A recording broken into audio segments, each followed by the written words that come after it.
اسی طرح دوسری روایت آتی ہے جو عبداللہ ابن عباس رضی اللہ عنہ حدیث کے راوی کی بحقی کی روایت ہے. آپ نے فرمایا کہا میت کی مثال خبر میں ایسی ہوتی ہے، جو لوگ مر جاتے ہیں ان کی مثال خبر میں ایسی ہوتی ہے کہ ڈوبنے والے اور فریاد کرنے والے کی طرح.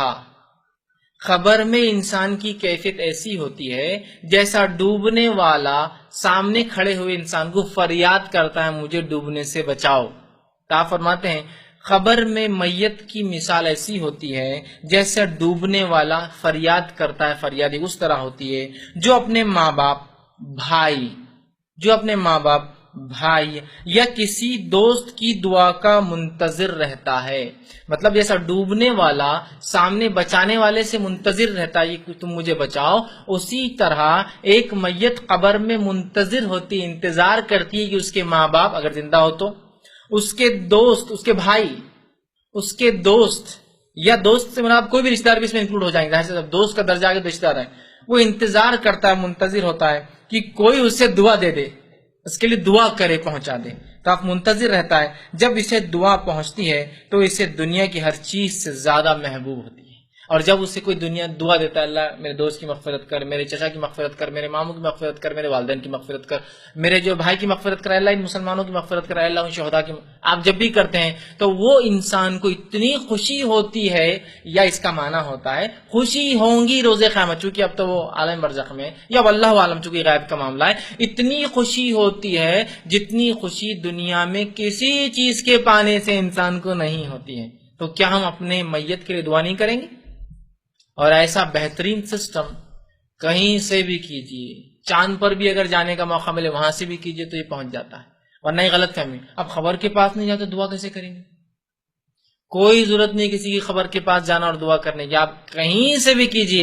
اے اللہ ان لوگوں کی مغفرت کر، اس زمین والوں کی، اس زمانے والوں کی، ان لوگوں کی، فلاں شہداء کی، فلاں مجبور کی، فلاں مسکینوں کی، فلاں لوگ جو فلاں ظلم میں مارے گئے، فلاں لوگ جو فسادات میں مارے گئے، اے اللہ ان قبرستان والوں کی، اللہ میرے بھائی کی، اللہ میرے چچا کی، میرے رشتہ داروں کی، میرے والدین کی، میرے سرپرستوں کی، میرے استاد کی، جس کے لیے بھی آپ کریں گے اس کو اتنی خوشی ہوتی ہے، وہ انتظار کرتا ہے اس دعاؤں کا. اتنی خوشی ہوتی ہے کہ دنیا میں جو کچھ تھا یا دنیا میں جو سب سے محبوب زیادہ پسند ہے اس سے زیادہ اس کو پسند ہوتی ہے.